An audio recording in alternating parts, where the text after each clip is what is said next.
What's going on, everybody? It's Frito here for your Overwatch with a ton of time on the PTR, as well as insta-locking the new hero whenever I can. I have a lot of experience to give my review. How good is Baptiste? Well, the first thing I want to say is that he's incredibly fun to play. Just like when Ana came out, really breaking the mold and the expectations you have of a support character and how skillful they can be, how much value they can get, but also how difficult they can be to play. And for me, that starts with his primary fire, the 3-round burst. They call it a submachine gun, but whatever, it feels like a rifle in my hands. I think you'll find it's a struggle to try to aim it perfectly, but when you do, this thing is very capable, which is going to be important when we start to get into other aspects of his kit. He definitely does have some serious offensive playmaking potential. Now, although Jeff Kaplan said that you should think of him as a main healer, remember, they also consider Mercy to be a main healer, where her most impactful plays are res and damage amp. Baptiste is like that too, in my opinion, where he's got better things than healing in his kit, and although you heal 60 a shot with some splash AoE, if you just wanted raw healing numbers, there's better answers in the game. Moira, Ana, they have abilities that will give you a large volume of health back, whereas on paper, Baptiste's healing is nothing to write home about. However, it's more so the way that he employs it that's so interesting. When he gets up on a high ground angle and is able to shoot down at teammates, that's when it starts to look really scary, because it's sort of like an Ana teammate who doesn't miss with that ranged healing value while still holding other parts of the map and able to make some other cool plays that we'll get into in a sec. So on one hand, you might think you want a team comp that's like all tanks, so you get the most value out of your healing, but I think the other things that he does are so much better that I think that's going to be the focal point of his kit. He'll probably get running 3-3 whenever high ground is involved because he's so good at using it, and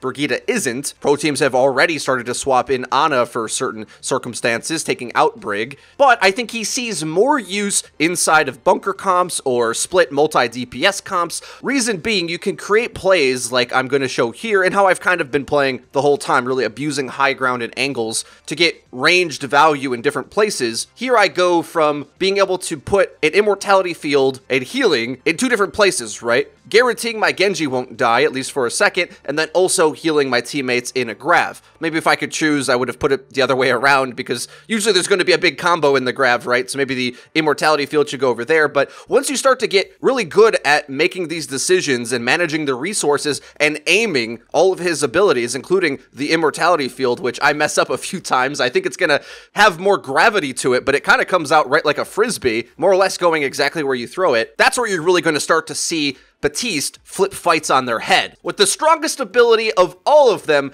being the immortality field, of course. Now, you might be worried that this sounds like it's incredibly overpowered, and there's a chance that pros are so good at using it that, yeah, it might be. But the reason why I doubt it will be is because there's so many other anti-damage abilities in the game. I mean, a barrier is an immortality field until you break it, right? Defense matrix, defensive ults, all of these things stop you from dying. This just is another piece that interacts in the game in quite an interesting way, actually. Because, unlike a barrier or defense matrix, it's kind of difficult to use setting the pace of the fight. Because if you put it down too early and it gets focused out, well, you get no value out of it, right? Really, what you want to do is create very difficult problems for the opponent, where you have some major glass cannon damage threat, like a Bastion, a McCree, a Symmetron high charge, a Widowmaker in a duel maybe. These characters that are going to instantly wreck the enemy, but typically would have been the key focus fire target. Now you drop down this immortality field, well, they can play. And this really is going to force us to rethink how we go about playing Overwatch, because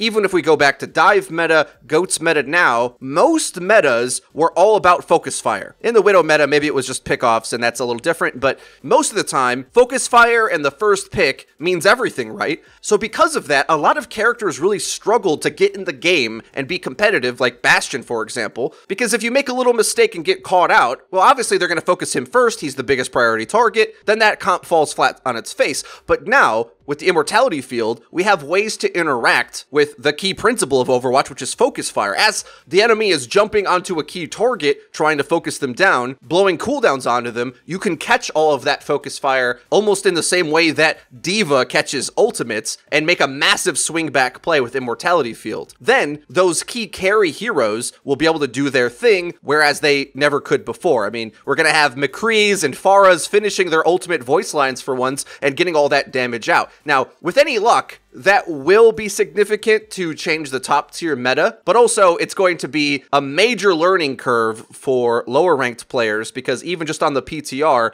well, first of all, some people on your team may not be used to staying in the immortality field knowing that they're not going to die. They might be running for their lives outside of it rather than holding their ground with infinite health. But also, popping it down even at range can catch a team out, right? In the chaos hecticness of the fight where you're going in and committing, all of a sudden, if this thing just pops up, you might not exactly know where it is, and by the time you find it and acquire it, it's got a little bit of health, and by then is just Bastion kill your whole team, or McCree roll, fan the hammer, high noon cancel, roll, fan the hammer again to kill your whole team, right? These things are going to get off, whereas normally they would just get focused and die. So that's the most exciting thing about Baptiste. It just gives us this entirely new element in order to interact with the game. Also, a lot of people were complaining that ultimates were just too strong in Overwatch. Well, this is another thing like Defense Matrix that swings ultimates in the mid-fight. As much as it also enables those glass cannon characters to stay alive, defensively speaking, if they try to launch ultimates at you, you can huddle in the safe arms of the immortality field. But keep in mind then, this also should be something we should be thinking about, especially given that Blizzard went to great lengths to change how crowd control works in the game, where now you'll always get a set distance knockback on any CC. So characters like Lucio, Winston's Primal Rage, Pharah's Concussive Blast, these things that are going to knock you outside of the immortality field all of a sudden have a big premium and are much more reliable to do so. I think the effect Baptiste will have on the game is similar to what Mercy did in her heyday, where it slows down the pace of engagement and commitment. The current Lucio W Mouse 1 Goats meta we have now and dive meta back in the day really rewarded you to swarm a single target and focus it down, whereas in that Mercy meta, and I think now in the Baptiste meta, it's going to be a lot more difficult to hardcore commit because of how quickly a fight can be swung back with a well-placed immortality field. The last item of his kit I want to break down is his ultimate, which I thought was going to be really difficult to use and not very good. However, after watching some pros use it, I realized, oh, I just have to aim well. Just click the head, forehead. The crazy thing about Baptiste's ultimate, it does a lot of things,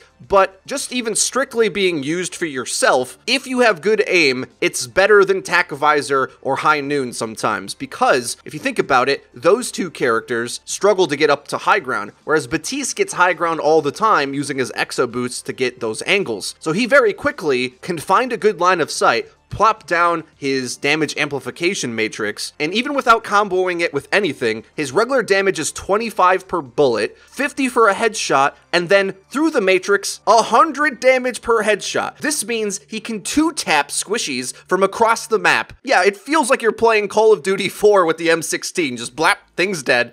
And of course, you're going to be shredding tanks, and as long as you're not shooting a barrier, you're just going to destroy the thing in front of you. So with some very careful aim, this thing is better than those ultimates in my opinion. And he's a support. Not to mention, you also get double healing out of it. I don't think you want to do that most of the time. If you were looking for sustain out of your ult, you probably should be picking a different hero. But, you know, you can set it up in front of your Orisa bunker, have your Widow use it as line of sight so she can one-shot a squishy. Send those Junkrat nades through it. They'll do 280 per nade then. I mean, it's just incredible. There's a short window of time for you to peek through the matrix, but I think exploiting high ground to make a play with it, it just guarantees a kill or two if you do it right. There's a lot of ways to do it wrong, but we'll get into that more in depth when we make an upcoming guide on the character. In general, Baptiste feels really weak when he's on the low ground with everybody else, whereas Ana or Moira can kind of be in the thick of everything and get a lot of value, whereas Baptiste, if he's in, like, King's Row Streets phase, there's no high ground for him to use, it's just a big scrum. That's where, like, Brig would look a lot better. In the brawl, putting a barrier in the front line, she's always doing something, whereas Baptiste, yeah, maybe his healing will be okay in a splash radius, but he won't be able to get any angles with his primary fire. The Immortality field,